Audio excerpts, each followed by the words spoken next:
A new study says getting a flu shot cuts the risk of having a heart attack or stroke by more than 50% in people who have had a heart attack, and that's according to research by a cardiologist at Women's College Hospital at the University of Toronto. Here with this news and more is Arise News medical contributor, Dr. Aletha Maybank. Hello there. Hi, how are you doing? I'm doing fine. I'm really intrigued by this, that a flu shot can cut the risk of basically another heart attack. Yeah. How does this work? How does it work? Well, what they did, they looked at 6,700 men and women. They looked across 6 different studies. And when they did this study, they found that in people who had the flu shot, so they took half that had the flu shot and half of them who did not have the flu shot, but those who had the flu shot actually had almost a 55% reduction in getting a second heart attack or having any kind of cardiac event, whether it was heart failure or anything of that nature. And so this is really big news because, you know, one, a lot of people are scared to get flu shot anyway, and you hear a lot of that in the media and concern about what a flu shot is doing and people saying they're going to get flu from flu shot. But to then have this other piece of evidence that's going to probably build even more to say we can actually protect ourselves even further related to heart disease is really quite phenomenal. And many doctors, and really it is the recommendation that if you have heart disease, you should have a flu shot anyway. So I think this all the more shows that if you have heart disease of any type, heart failure, high blood pressure, whatever it is, you really should have your flu shot. But do doctors understand why? Not completely. There are theories behind why, and one of them is the vulnerable patient theory. So when your body is sick, so when you have flu and you're coughing and your oxygen may be a little bit lower and you're not feeling well, it's just felt that your body is vulnerable and just more susceptible as compared that if you didn't have, or susceptible to a cardiac event or anything happening as compared to if you had the flu shot. And so there are several theories that they're really not quite sure. The other one is the vulnerable plaque theory, rather, not plague, vulnerable plaque theory, in which, you know, plaque is one of those things that builds up in your arteries. We know that if you have a lot of fatty foods, cholesterol, after a while that buildup will then eventually turn into a heart attack potentially because it clots.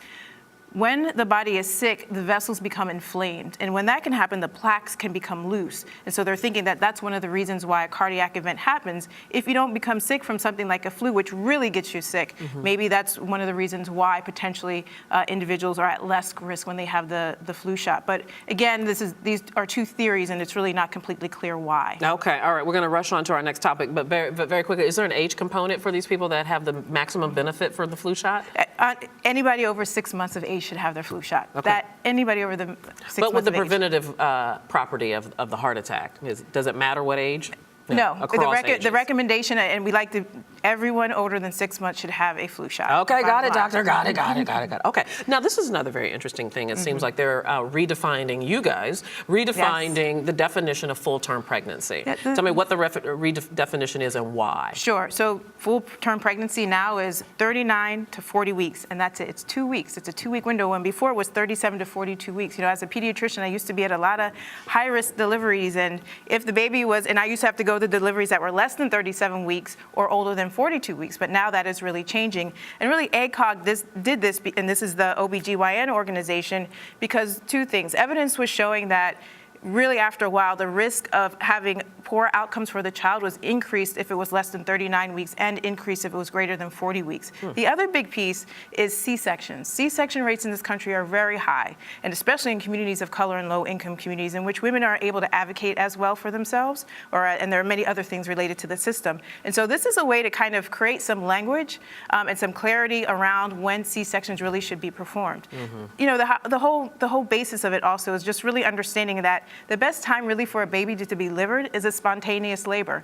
A baby will let us know as women and as doctors that I'm ready to be born. Okay. And so this is a big move, a big shift. It is a big shift, an important one, it seems to. Okay, so we go on to our last, which is big information for those who are losing hair, not just men, but mainly men. Yeah. Have we reached finally a cure for balding? Yeah, well, we don't know that yet, but this is big news for a lot of people. I mean, you know, I was looking at the statistics, and really 2/3 of men by the time they're age 35 have already started to bald. And if you put in women and men together, by the time they're 50% have already started to have some thinning or balding of their hair.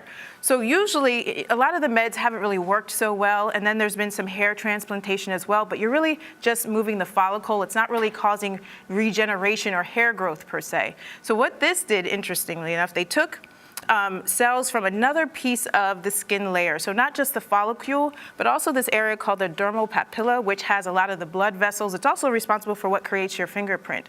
And so they cloned those particular cells, took those cloned cells, and they were from humans, put them in human skin. So they actually, when babies are circumcised, they did something with the foreskin. So they used foreskin from a baby, put in between the dermal layer and the epidermis, which is the top layer, these cells. Then they stitched them onto a mouse and took some time to see if they would grow. 5 out of the 7 specimens actually grew, which is tremendous. And it's the first time that they've actually seen and being able to grow actually hair cells that are human hair cells. Then they haven't been on before. skin that wouldn't normally grow hair at all. And skin that normally wouldn't grow hair. So this is really, again, this is very preliminary. I was just going to ask you, how far away is this from the marketplace? This is very far away from the marketplace. There's a lot more work to be done in this particular area, but it is extremely, extremely promising and extremely hopeful for individuals who are losing their hair. Yeah, it's good news. They've been looking for it. All Absolutely. right, Dr. Aletha Maybank, thank you so much. Very much so. See you next week. Okay.